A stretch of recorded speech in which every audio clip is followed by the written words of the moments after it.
Cartwright. Bale yn disgyn i am Mŵn, cyfle fan hyn, Mŵn, Harling! Harling! O, fe ddylia bod o di reid yr ymwelwyr ar y blaen. Cyfle, clir i Lewis Harling. Jamie Reid ar ei holi fo Dan Jeffries. Evans. Owen. Tempo da ar hyn o bryd y Bale i fyny i'r cwrt. A Mŵn! O, mi gafodd ei lorio Don wir. Gwthiad yn y cefn gan Steph Edwards ar ben a Mŵn.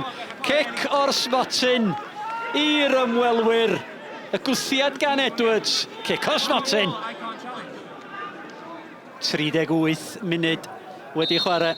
Y cyfrifoldeb gan y capten Kane Owen yn gyrru Siepaniac y ffordd anghywir a'r ymwelwyr ar y blaen. Yr ergyd yn gywir. Derwyddon Cefn dim, Pen-y-bont 1. Owen ar frys at Harling at Mael Davies, y creu lle na chi wych! Mael Davies! Mae o'n sgorio goliau gwych o'r tu allan i'r cwrt. Campus Mael Davies. Derwyddon Cefn dim, Pen-y-bont 2. Owen. Na'r geic rydd. Jeffries i fyny hefo Wise. Bale yn tasgu eto Mŵn! Taro'r posti mae yna unwaith eto i'r ymwelwyr. Y Bale yn cael ei chwipio ar draws y cwrt gan trailer. A Mŵn mor anffodus. Taro'r postyn. Yeah, I thought we played like a team today. We could have been a bit tidier at times, and probably could have scored a few more. But in terms of managing the game and never really looking in an awful lot of trouble, I thought we looked like a real team today. We looked like a top 6 team. Today we just not there. Pen-y-bont win, they deserve to win.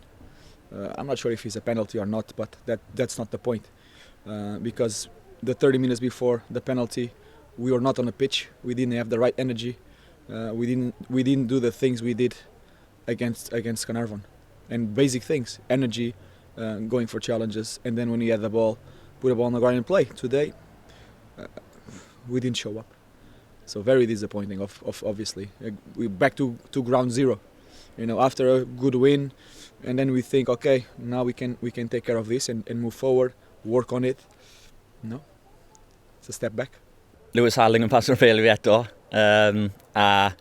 Mor gynta dath off yn drode, o'n i'n gwybod oedd e mewn. Ond mae'n neis i sgorio bob gêm. Fi'n credu y tîm sy'n bwysig a cael y 3 points yn bwysig. Yeah, I think today was a win that would sort of cement for now that top 6 place. Obviously, we're a long way from being able to sort of be comfortable with that. But I mean, if we'd lost today, I think we might have got sucked into then maybe pressure on next week. But I thought, a big win today against a team that are improving. The manager's learning the league and getting to grips with it. And I thought it was a bad time to play him, if I'm honest. I thought it was a big win for us, and now it takes a little bit of pressure off going forward. Although I won't take the pressure off the players at all.